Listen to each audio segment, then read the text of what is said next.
네, 안녕하십니까. 신지식인 정인태입니다. 저는 국립한국복지대학교 특임교수를 역임해 있습니다. 왜 한국은 극단적 선택 1위국이 됐나? 자살공화국이다 이렇게 얘기를 하고 있죠. 이게 참 안타까운 현실이 아닐 수가 없습니다. 네, 그래서 우리나라가 OECD 1위 자살률, 1위 자살률을 가지고 있고 우울증 발병률도 1위다라는 거죠. 네, 그래서 자살률도 1위고 우울증 이 발병률도 1위로 달리고 있는 대한민국의 모습이에요. 아, 참 이게 안타깝고요. 네, 그리고 노인 빈곤율도 1위죠. 네, 2030 여성 사망 원인 1위가 자살이다라는 거예요.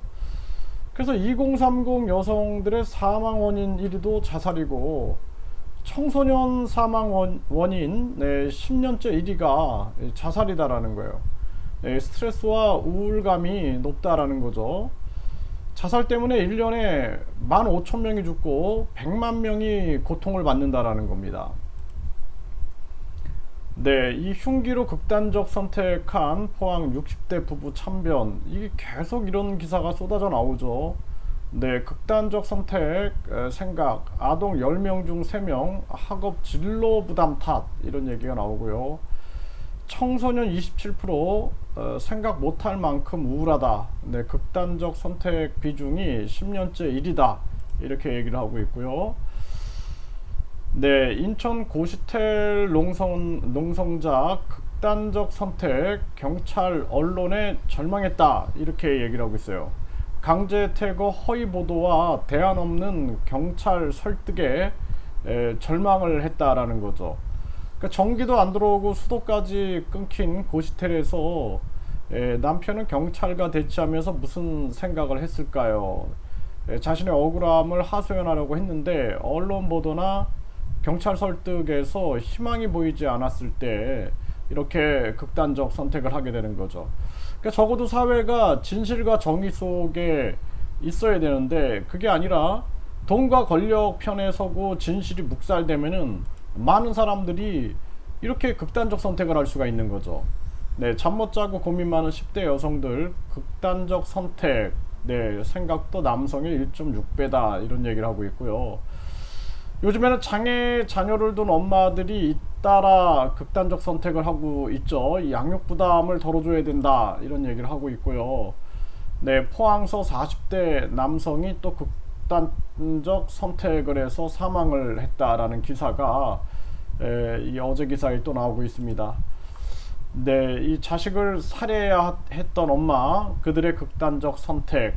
그러니까 자식을 살해하는 엄마들, 오죽했으면 이랬을까요? 이러한 일들이 지금 계속 터지고 있는 그러한 정황이다라는 거죠. 그래서 결국에는 이 아동 청소년들도 그렇고 이 젊은 청년들도 그렇고 어르신들도 그렇고 이 결국에는 이 삶이 굉장히 고통스러운 거예요. 이 소가 콧뚜레를 깨고 있는 거랑 거의 유사하다고 저는 그렇게 생각을 합니다. 그러니까 학생들은 우리가 살아가면서 중요한 것은 돈과 명예보다도 내가 누구인가를 알아야 되거든요. 내가 누구인가? 내가 누구인가? 나는 나답게 살고 있는가? 그래서 죽기 전에 후회하는 것은 내가 나답게 살지 못했다라는 것에 대해서 후회를 많이 한다 그러죠.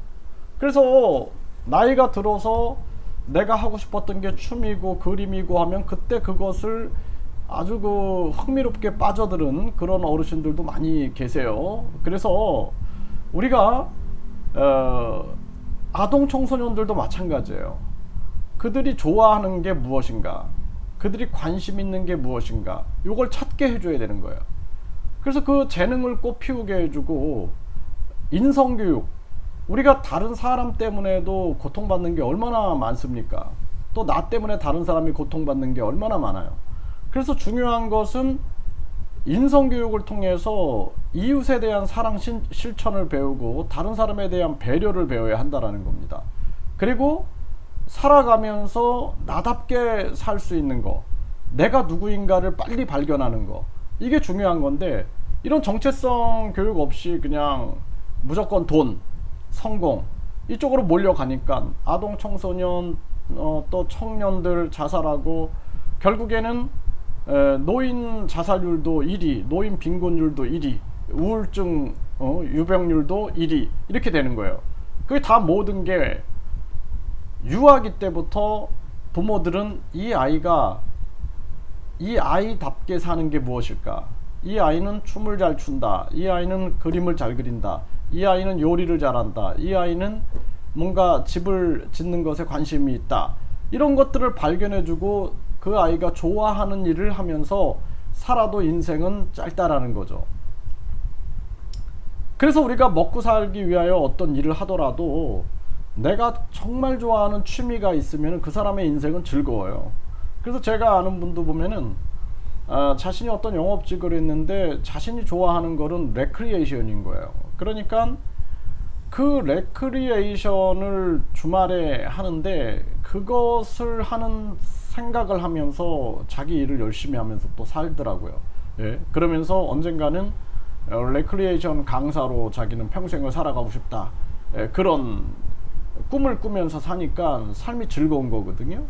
그래서 우리가 지금부터라도 우리 사회에 이 황금 만능주의, 학벌주의, 출세제일주의 그리고 외모지상주의를 깨고 우리 사람들이 그 본질로 돌아가서 나는 누구인가, 나는 어떻게 살아야 하는가에 대한 질문을 던지고 거기에 충실할 수 있는 삶을 살아가고 우리 사회에 잘못된 정치인들 자기들의 이익과 자기 당의 이익에만 눈이 멀어서 정당 보조금, 뭐 선거 보조금, 선거 보정금, 높은 연봉에다가 특권을 계속 쌓아가는 저들을 우리 국민들이 반드시 심판하고 그리고 대한민국이 자살공화국이 아닌 살기 좋은 즐거운 인생이 함께하는 그러한 대한민국으로 만들어야 된다. 저는 그렇게 말씀을 드립니다.